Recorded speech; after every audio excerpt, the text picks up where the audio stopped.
నా కన్న తల్లి రుణం తీసుకునే అవకాశం వచ్చింది.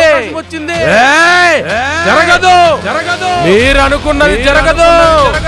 అంతం మీది, దాని ఆరంభం నాది.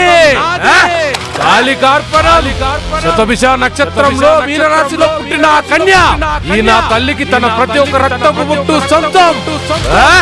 తీసుకురంట్రా వెళ్ళి.